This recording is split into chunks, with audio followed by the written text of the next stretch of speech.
Shalom Akim. First of all, I want to give all glory, honor, and praise to Yahweh, Ba'ashem, Yahushai, Ba'ashem, Harakakadash. I want to give double honors to the apostles, a great millstone that taught me this truth, and shalom to all the hopeful elect across the globe.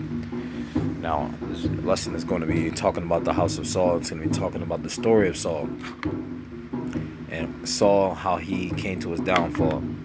So we're going to start out in 1 Samuel chapter 8, verse 4.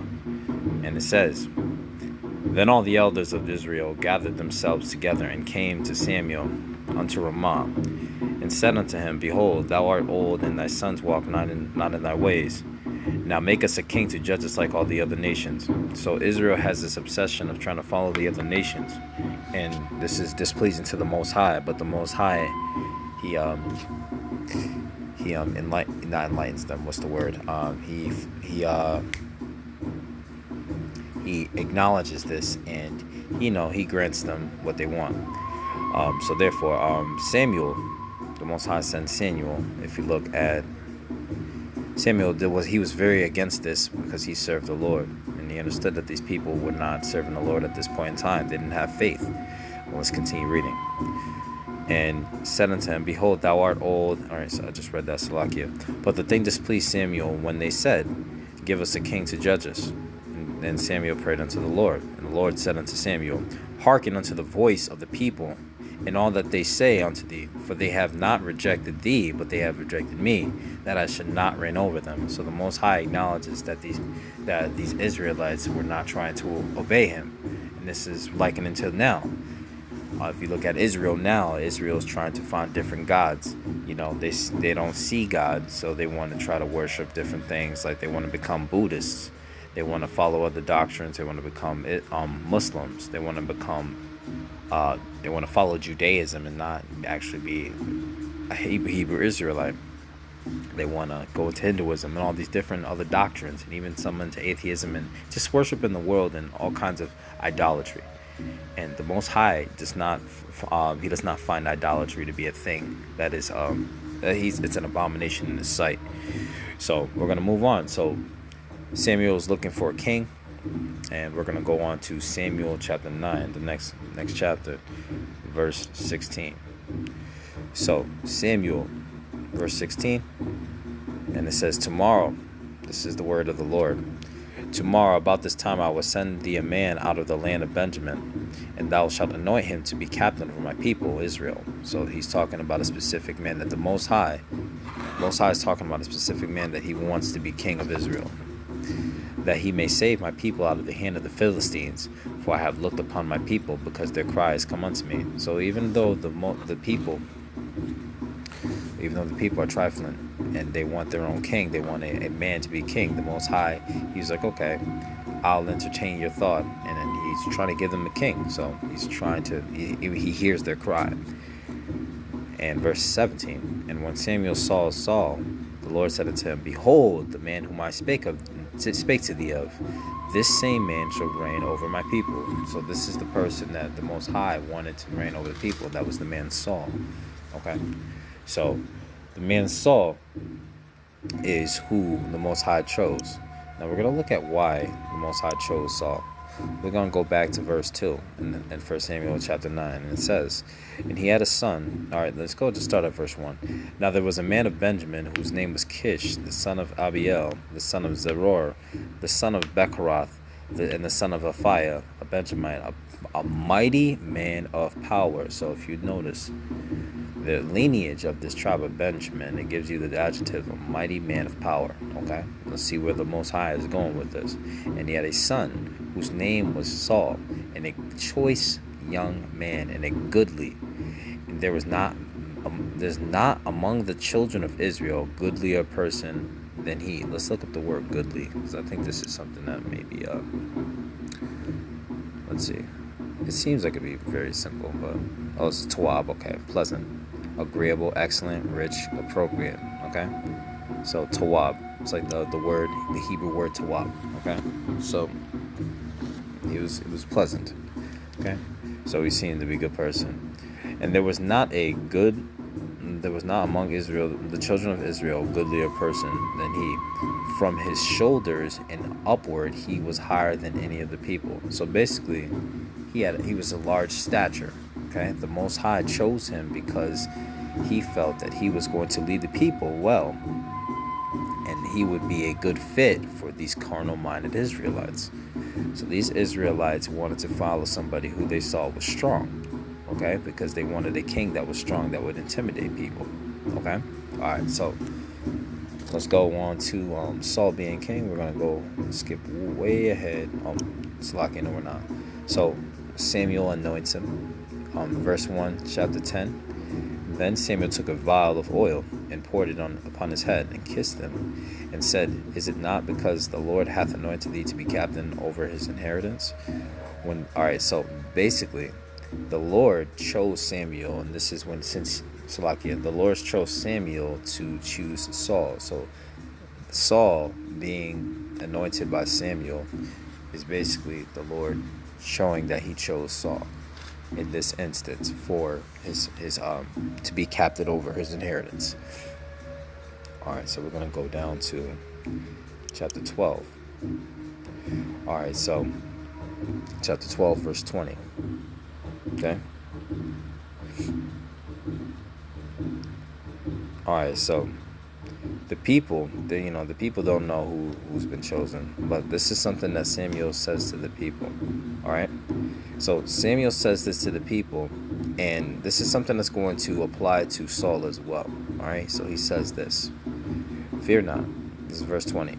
And Samuel said unto the people, Fear not, ye have done all this wickedness, yet turn not aside from following the Lord, but serve the Lord with all your heart.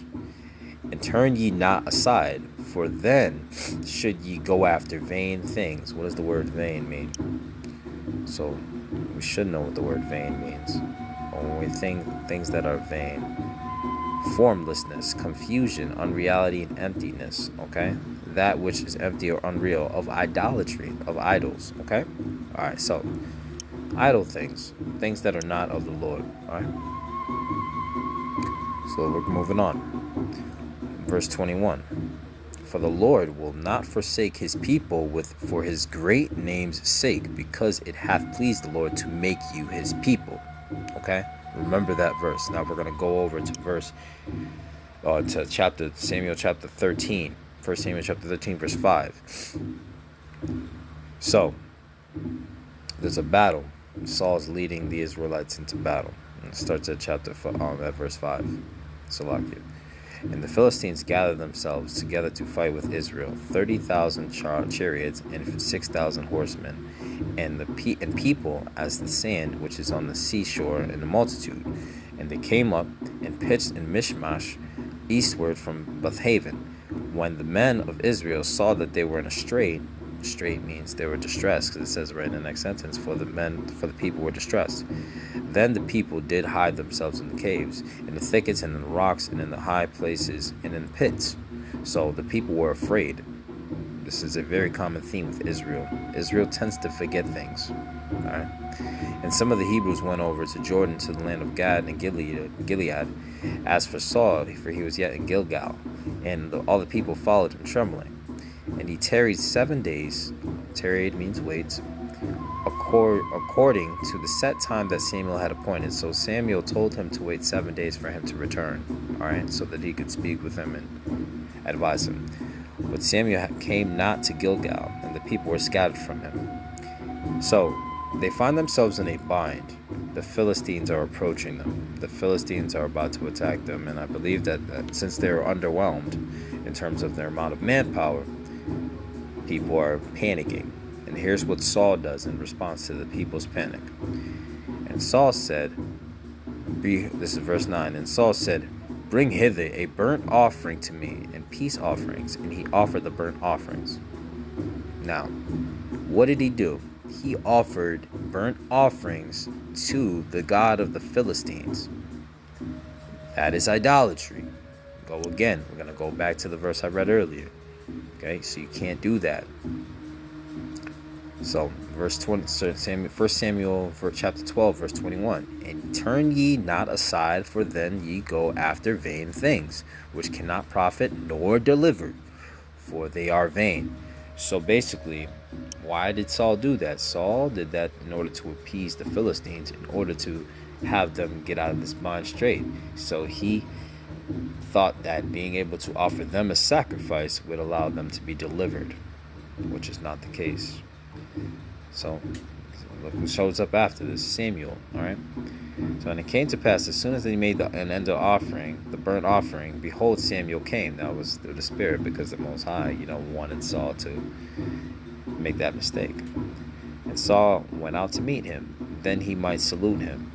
What hast thou done? And Saul said, because I saw the people were scattered from me, and that thou camest not when the days appointed, and that the Philistines gathered themselves together at Michmash. Therefore I said, the Philistines will go down and come upon, whatever. He said, I forced myself, therefore, and offered a burnt offering. And Samuel, not happy with him.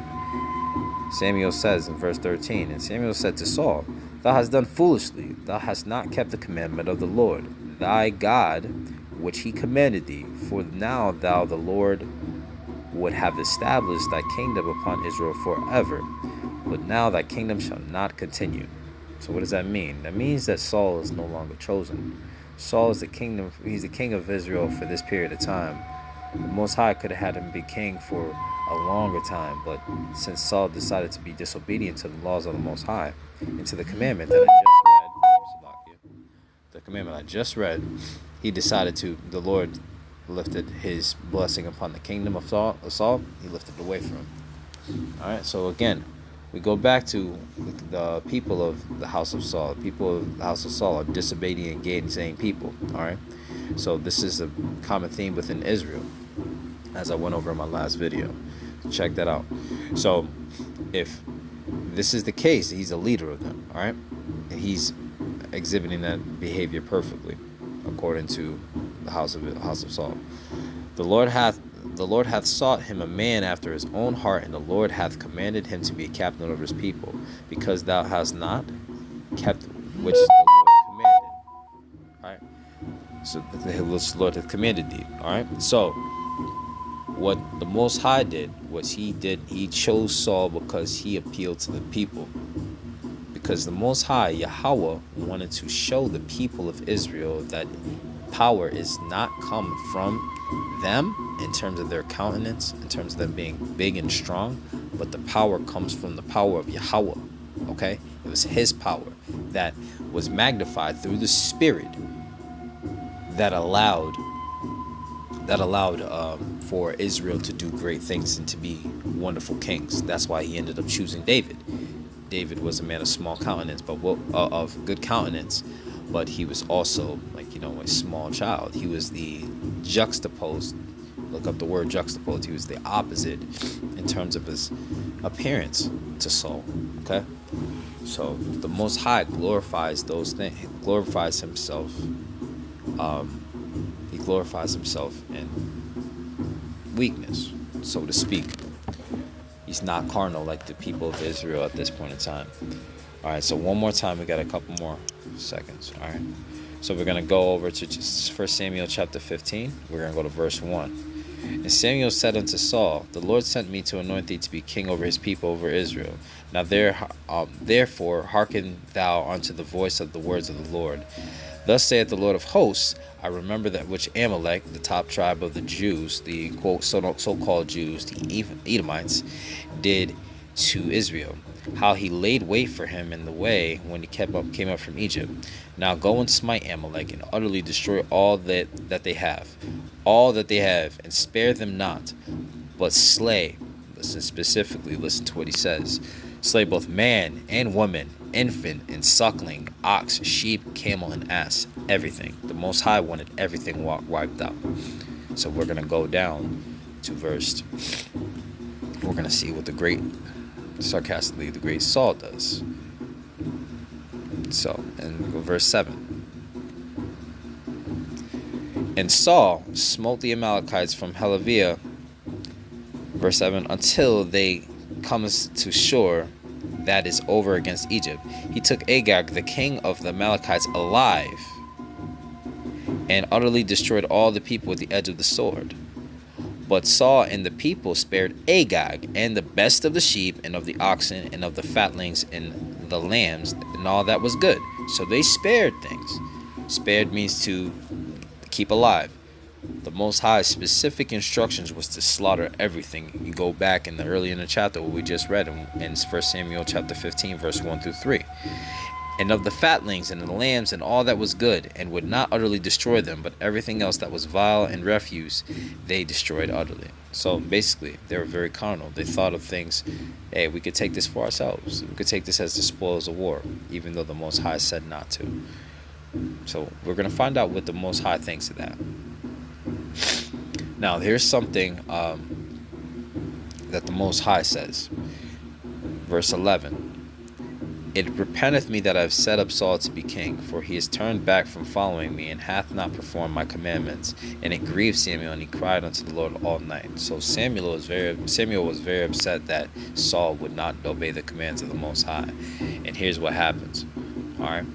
So Samuel finds out exactly what Saul does, and we're going to go down to verse 20. And Saul said unto Samuel, I have obeyed the voice of the Lord, and have gone the way which the Lord hath sent me, and have brought Agag the king of Amalek, and utterly destroyed the Amalekites. But the people, verse 21, but the people took up the spoils, sheep and oxen. Notice how Israel, Jake, likes to sidecast the blame over to somebody else. That's the chief of the things which shall have been utterly destroyed, is to sacrifice unto the Lord thy God. So now, Samuel said, hath the Lord as great delight in burnt offerings and sacrifices as in obeying the voice of the Lord? So doesn't the Lord want you to listen to what he has to say more so than actually having to sacrifice to him? If the Most High told you to do something, your obedience is more important than any kind of sacrifice. That's what Saul and the people of the house of Saul, the 2/3 of Israel, do not understand. They think that their words and they think that their intentions are above those intentions and the words and the actions and the commands of the Most High. Alright? And here's what Samuel says next. For rebellion is as the sin of witchcraft, and stubbornness is as the iniquity and idolatry. Okay? So when you go off and you do things that are not of the Lord, you are committing idolatry. You're committing witchcraft. And this is iniquity. This is the highest iniquity. And this is disobeying the first commandment of the Most High. Thou shalt have no other gods before me. Because thou hast rejected the word of the Lord, he hath also rejected thee from being king.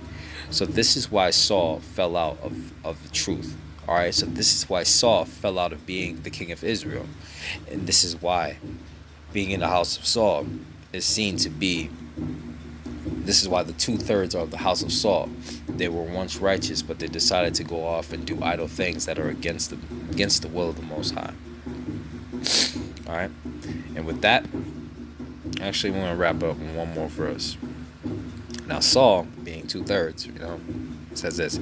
And Saul said unto Samuel, I have sinned, for I have transgressed thy commandment of the Lord and thy words, because I feared the people and obeyed their voice. He feared the people over fearing Yahweh. That's interesting. Now I pray thee, pardon my sin, and turn with me again, that I may worship the Lord. So he's begging, right? This is exactly what's going to happen. This is actually prophetic to what's going to happen when we have Jacob's trouble. The 2/3, they're doing whatever they want right now at this point in time.